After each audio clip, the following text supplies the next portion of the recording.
Welcome to the comfort section of Medicine Singing. It's important that you have watched the sources of guidance and each of the pieces of guidance and their 3 blessings before you watch this section of comfort, which will be the 7 phases of life development in relationship to how we experience trauma, hurts and losses, and challenges in our lives. The first phase of life development is discord. This section in particular will be longer than the others, so we may include some spaces for breaks.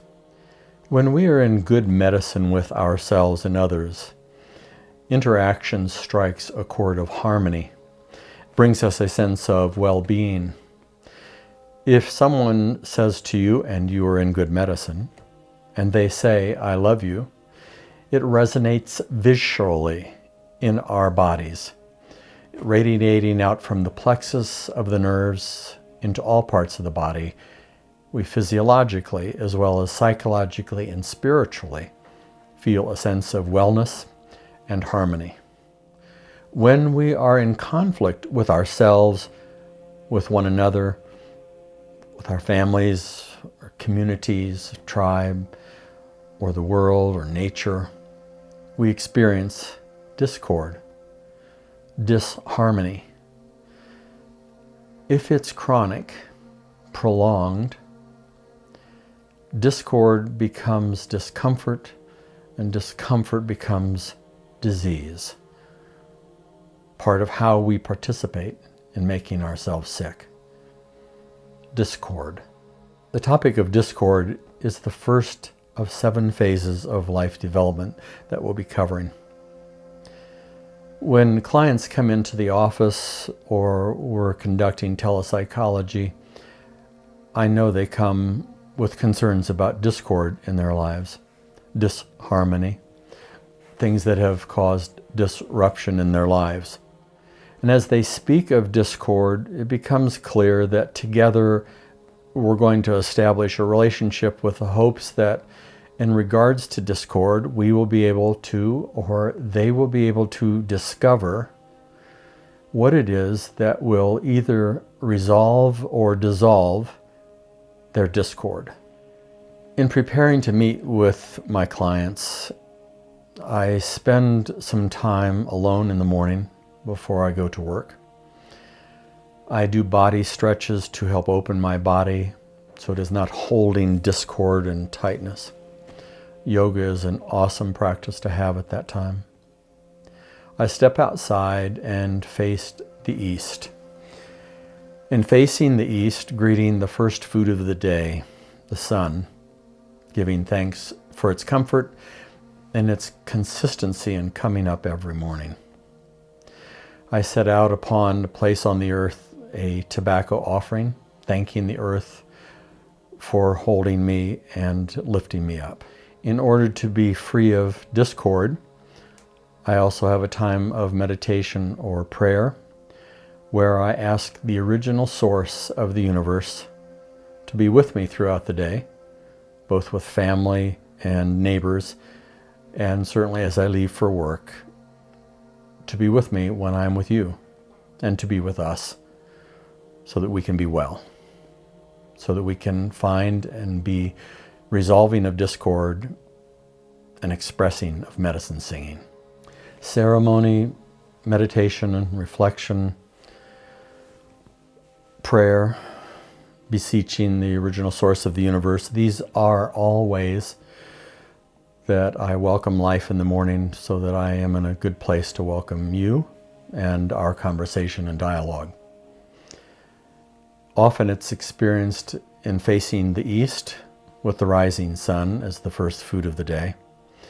In Peru, if you are trekking the Andes and going to Machu Picchu, you will come through the Sun Gate, a magnificent place where you will see the sun streaming through the gate, pointing the direction towards the ceremonial areas of Machu Picchu in Peru.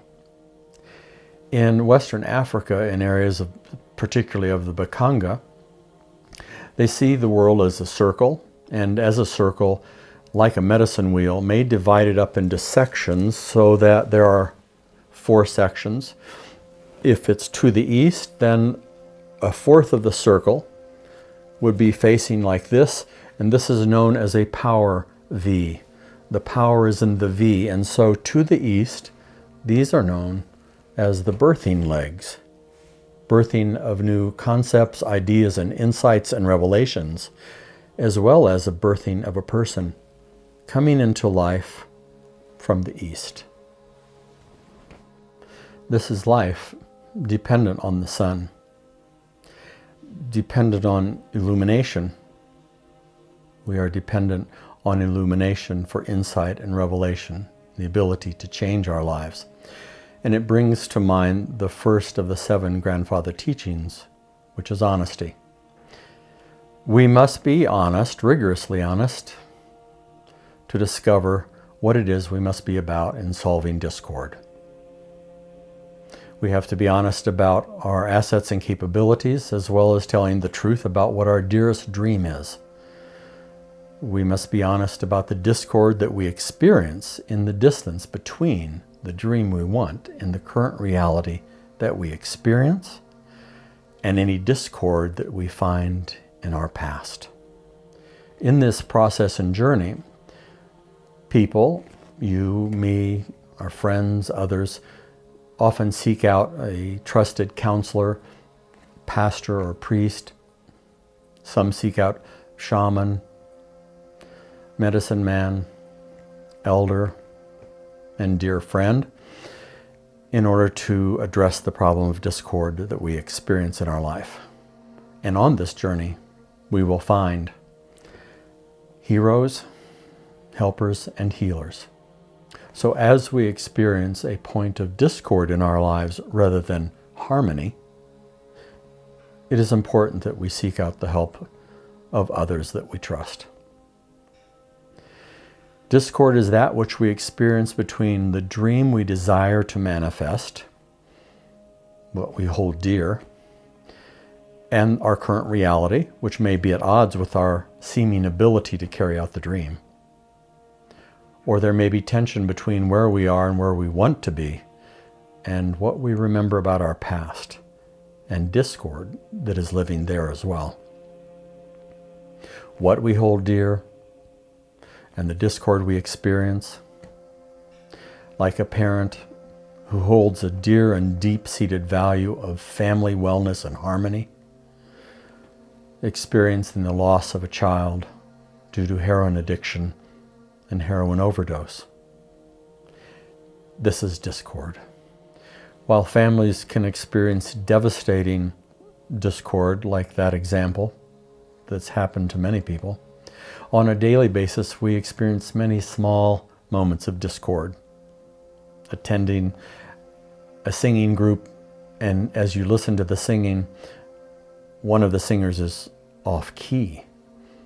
Everyone can hear it. Everyone wants it to be resolved. Everyone wants it to be in harmony.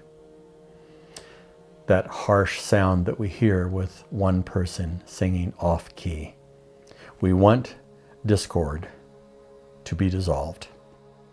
We all want to resolve discord.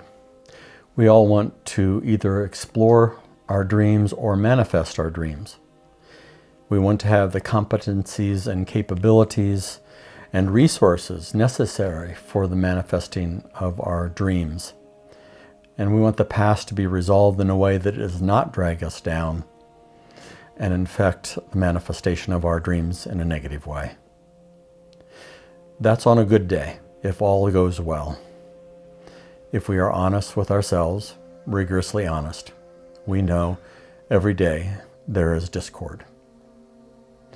We are fortunate to be in a time in history where we can look back on the help of the ancients to find a path in resolving discord. Honesty is required as the first step of addressing discord when we have dialogue with one another. As we aim to dissolve discord in our dialogue, this honesty is the first of the 7 grandfather teachings that we will find immensely helpful in the 7 phases of life development.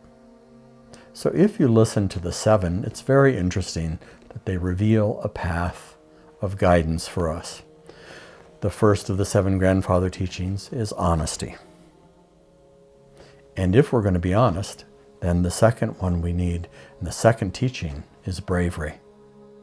So we must be honest. We must be brave. We must give ourselves and others respect.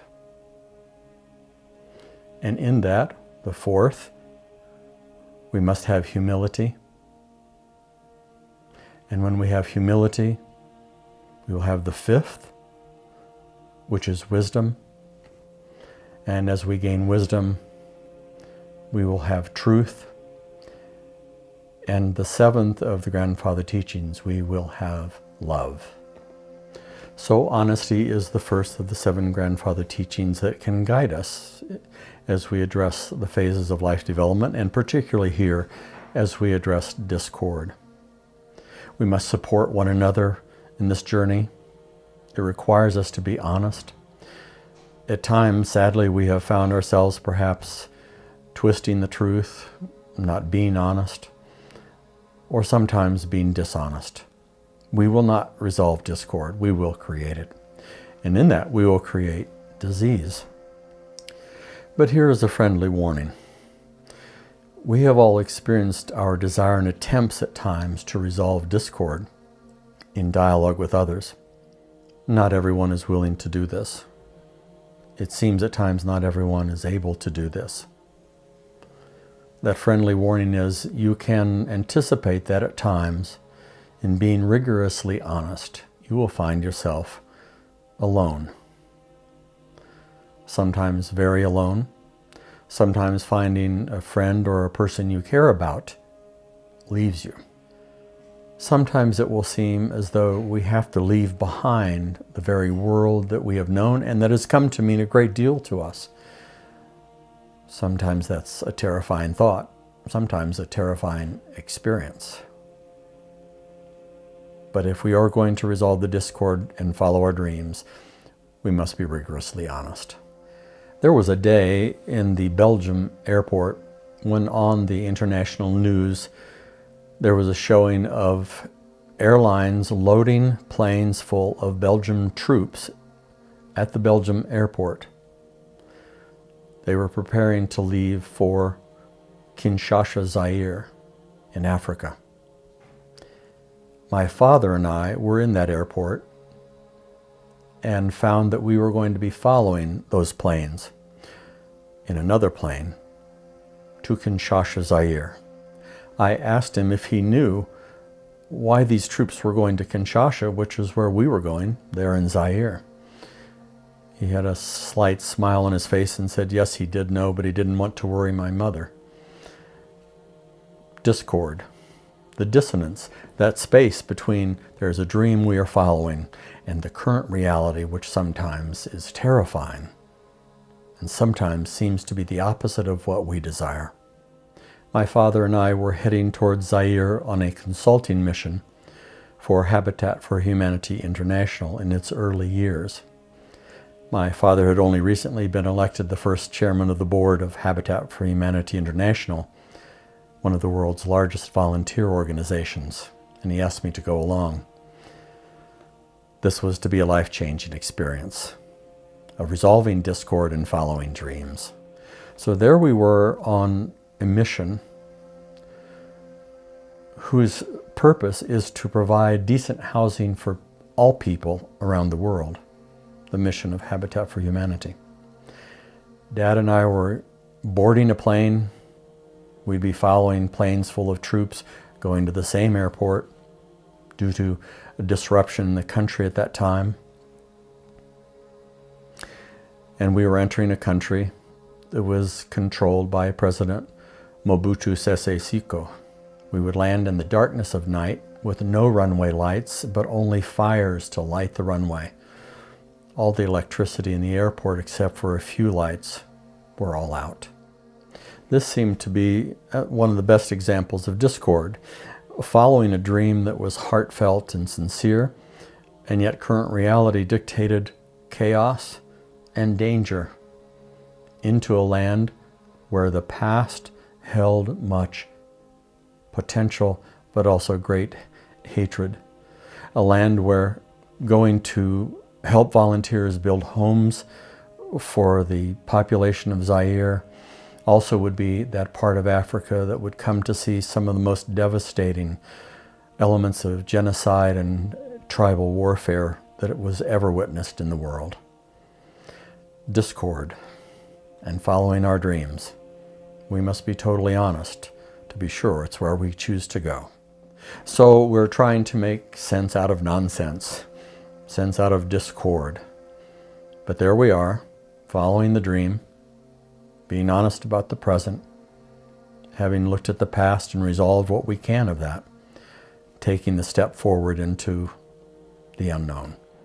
As clients come into the office again, they will bring these aspects of discord that they are seeking to resolve in their lives as they follow their dreams. If there is dissonance between a dream and the current reality and or the past, that certainly is discord. Psychologists call this cognitive dissonance, a fancy word. Of course, clients rarely come in saying, "Hi, I have cognitive dissonance. Can you help me?" Instead, don't we come into conversations with each other saying, "I'm dazed and bewildered. I'm lost. I can't find my true north. I'm losing hope." And the dialogue begins. So here we find ourselves asking, what are we to do? Dazed and confused, lost, no compass, no true north, sometimes alone, frightened. In order to progress here in discord, we need to know about memory and imagination. These are the two greatest potentials of the human race for the resolution or dissolving of discord, for the creative resolving of conflict. And as we know, memory and imagination can also be the source of great violence, the creation of discord and suffering in the world. But if you want to find your way, you must know about memory and imagination. All people have memory. All people have imagination. Some say the earth has memory and imagination.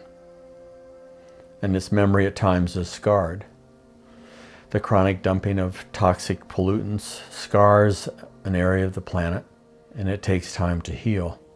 We know it takes time and resources to resolve when there has been great polluting. Even the earth remembers. And it enters our memory and affects our imagination. So there are polluted places and polluted memories. There are also sacred places, places that we call temenos, sacred places that are not polluted and not desecrated. With memory and imagination, we are all related. With creative imagination and the healing of memory, we can expand our ability because we can remember solutions to problems that we or others have used before. We can be creative in our imagination, alter them as need to be to solve the world's problems that we face now, or to face and solve the problems that we have in our individual lives. As memories heal and imagination increases, we find we heal and become an important source and resource in the world. So we are all related in memory and in imagination, just as we are all related in DNA, which is a form of memory. But what if there has been bad medicine? Bad medicine in our lives, lives of our family or ancestors, our community, tribe, or nation, or in the world? Then there is discord. Some memories can bring such discord that we feel, we believe we cannot move forward. Memories of rage or bitterness, shame and guilt, of wrongdoings, of unforgiveness, we feel there is no way forward, no way to dissolve discord. Until our imagination is released, until our memories are healed, we can't move forward. If we cannot move forward and we lose hope at this point, what we know is not all people can go forward. In fact, at this point is when some people die. Discord can have enormous historical consequences for the human race and for the planet Earth. This cognitive dissonance is found in history, in the massacring of one people against another. This dissonance, this cognitive dissonance, is found throughout history. When such violence occurs between peoples or on the planet, there is discord, and so we have cognitive dissonance. Unfortunately for some of us, we try to resolve the cognitive dissonance by increased rationalization and justification. Around the world and through history, many times we see the justification and rationalization of the harming or massacring of other peoples or populations or nations comes about in horrific ways. And it's justified, and the cognitive dissonance is an attempt by the winner to resolve their own guilt and shame, their own public sense of wrongdoing. And so rationalization and justification comes by new beliefs. This is our manifest destiny. This is our God-given right to take this land. We must, although we don't want to, we will exterminate those that get in our way, since this land belongs to us. And so people and lands become desecrated by this justification and rationalization that is an attempt to resolve cognitive dissonance. These beliefs are founded on a core assumption that one people's is more valuable, honorable, worthy, or worth more than another people or another land. History is replete of such examples. Wounded Knee in 1890. Throughout the American history, stories of violence against one people's against another. Against immigrants, one of the foundations of pride in the United States. There has been violence against every nation. As immigrants come into the country, violence against Irish, Polish, African, Norwegian, Scottish, and French, Filipino, of every country. Each person, each people has experienced such violence. No life has been unaffected by this phenomenon. And so we carry this in our memories. And because we carry it in our memories, we carry it in our bodies. And this is how a group of people, or a tribe, or community, or an entire nation can carry wounded memories on into the future. But the good news is there is also good medicine in the world. With good medicine, we can move forward with forgiveness and understanding, new learnings, by the healings of memories, expanding the ability of the imagination for more and more and more creative experience. Remember, as with memory, we are all related. And we are all related because of imagination as well. Do you remember John Lennon's song, Can You Imagine? Imagine no possessions. Imagine, if you can, no need for greed or hunger, a brotherhood of man. Imagine all the people sharing all the world. Imagine all the people living life in peace. Many people in the world can imagine living life in peace. Many people in the world, many individuals, many families cannot imagine living life in peace because of what they hold in their memories. They cannot imagine an entire world, let alone nations, let alone sometimes just a family living in peace. Imagination and memory must be resolved to move forward. But we must decide in our minds and our hearts how we use what we do with our memories and imagination. Are you willing to imagine something different? Are you willing to forgive so you can imagine a different world? Are you stuck and not willing to imagine? Never willing to imagine? Never growing? Do you remember a time when others, as you remember in your memory or your family's memory or ancestors' memories, that other people made decisions for your lives, how it affected your lives, how it affects your memories, how it affects whether you have hope about the future or not? Do you remember when people have made decisions and were hurtful to you and your loved ones, or your country, your tribe, or your community? Imagine this. Imagine never forgiving. Imagining always recalling trauma and hurt, living a life of resentment and bitterness that forms our cosmology, how we see the world, whether there's hope for us or not, how the world will end in our cosmology. This is our story.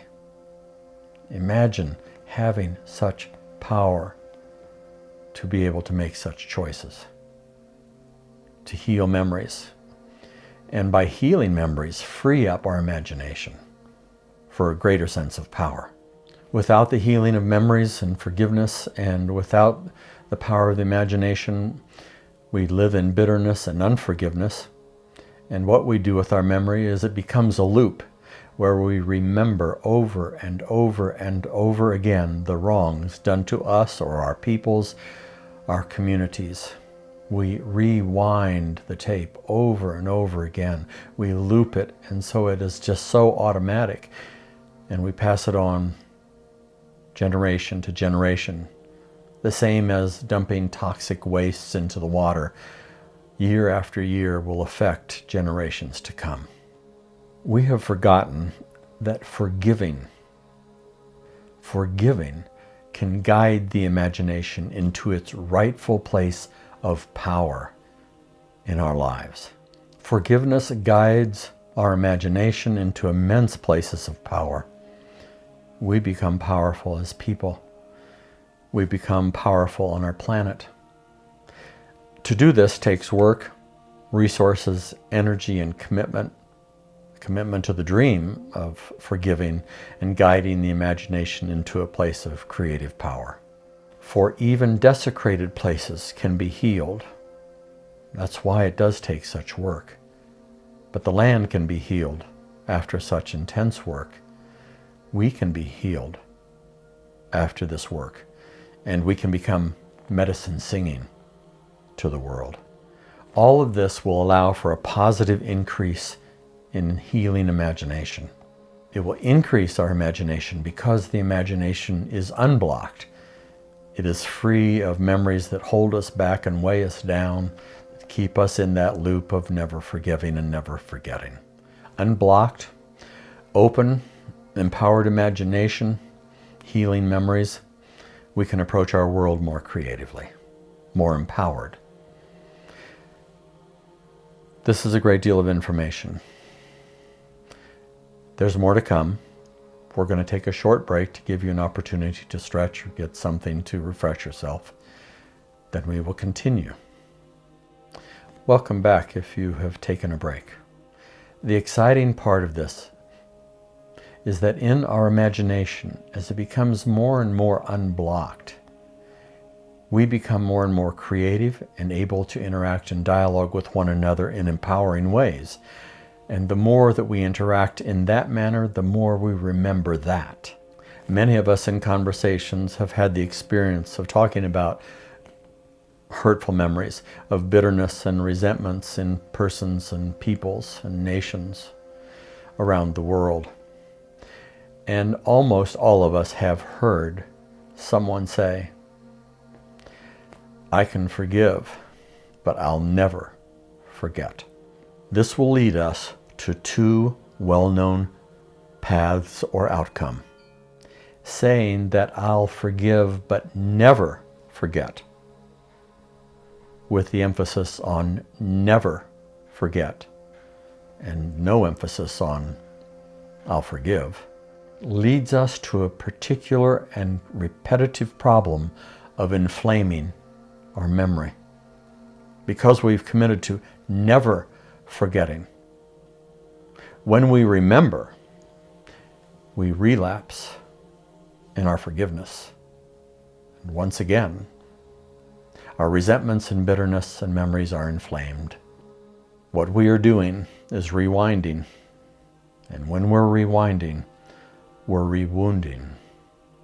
And that's what we will remember. The second path we hear in comments of I'll forgive and not forget.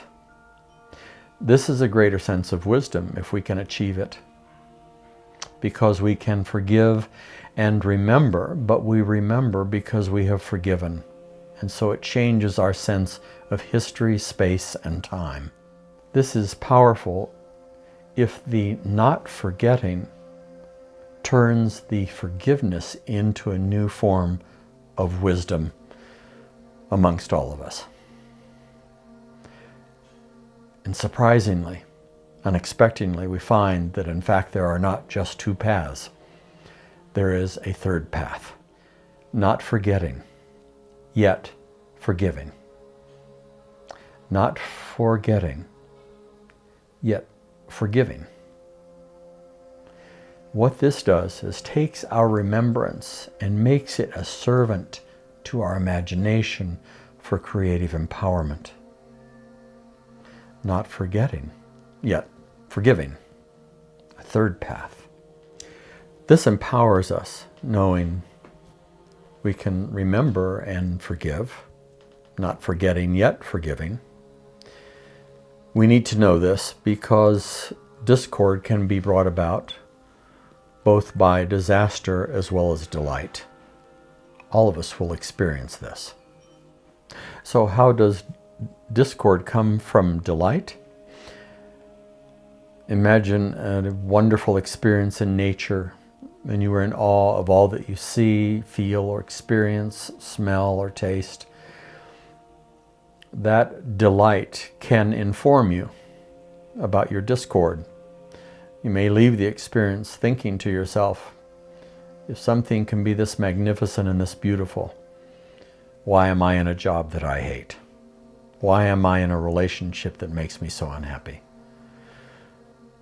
The experience of delight informs us of our discord. Each day the sun rises in the east. When we remember the cosmologies of many people, the cosmologies of Western Africa, where the V and its empowerment in the east forms the birthing legs of new moments, brings illumination. And without illumination, we cannot move forward. For the Lakota of North America, the east is not just a cardinal direction. It is a place of moments in time that hold our collective memories, brings us hope and transformation. There are no peoples on the planet who do not look to the east to find the rising sun. We are all related. In addition, the message of discord also comes by disaster. It comes by those experiences that teach us what is indeed most valued to us beyond all things material. It is not uncommon for me to hear clients say, the storm took everything we had. It was a disaster. But we have one another. And so we still have everything. It would be natural at this point to wonder, why are we speaking so much of discord when this section of medicine singing is about comfort? It is because at this point, life itself brings us an invitation, whether through delight or through disaster. In discord, life brings us an invitation. At the same time, it brings us its demands. So life has brought us invitations, and life has brought us its demands. It has brought us 3 demands. First, that we be as clear as we can about our dreams. What it is we want to manifest, what it is we want to give our lives to, what it is that matters most above everything else, all things material and personal. It requires that we are totally honest, so that when we speak about our dreams and what we're willing to give everything for, we are honest about our current situation, our assets and capabilities, what supports us, what our roadblocks are, and also anything that needs to be resolved about our past that may weigh us down and stop us from fulfilling our dreams. And third, life calls us to make decisions. Dreaming, honesty, decisions. We cannot be in inertia. We will either move forward or die. The decisions we make are informed by our dreams and our honesty about our situation. We will notice and note discord. We'll be honest about it, but we will move forward with our decisions. We will take that creative tension between where we are and where we want to be and make critical decisions in its presence. And this leads us to the final part about discord. Life now gives us the invitation and the demand to make decisions with what we have discovered, what we have developed in dialogue, what we have discovered about ourselves and our world, what our dreams are, and how honest we've been. It demands decisions. And in the end, there are 3 that we can make. The first is that we can give up the dream. We let it go. We say that it wasn't important. It isn't the right time. We don't have the resources. And so we take the dream and say, it doesn't matter. At this point, not only the dream dies, but so does the dreamer. We can change the dream. We can compromise and change the dream. We can take what mattered to us most, what inspired us and led us to believe we could change the world, and we can make it smaller. Instead of building homes around the world so that every person on the planet has a decent place to live, like Habitat dreams of, we can say, we'll make our dream smaller. Today our dream will be that we'll just change all the trash can liners in the office building and feel a sense of achievement. We have compromised the dream, said that what used to matter really didn't matter in the first place. We make the dream smaller, we compromise, we put it in the trash compactor, make it smaller. We make ourselves smaller. This brings us to the third decision we can make, the most empowering and important decision we can make, and that is simply to take the next baby step toward your dream. We can do this together, we can help one another, but we take the baby step toward our dream. It may be simply a phone call to a friend asking for help. It may be calling to see what resources an organization can offer. We make the decision to take the next baby step. And baby step by baby step, it moves us toward, not away from our dreams. When we have compromised our dream or given up the dream, we step backwards. In the baby steps, we step forward in empowerment. So we have been discovering all aspects of discord, and we've come down to decisions and invitations from life itself. Not all of us survive discord. Those of us that give up the dreams, and the dream dies, the dreamer dies. Those of us that compromise, sometimes also we die in the process. But if we survive, if you have survived discord, we face the next step, which means we face some of our greatest fears, because we begin the process of submergence. It's been great spending time with you on this topic of discord, the first of the 7 phases of life development. Also finding out where you can become empowered when there is discord, what tragedies may happen along the way, but also what immenseness can happen in relationship to memory and imagination, in response to the invitation and the demands of life that come with discord. You are now invited to enter the second phase of life development, the phase of submergence.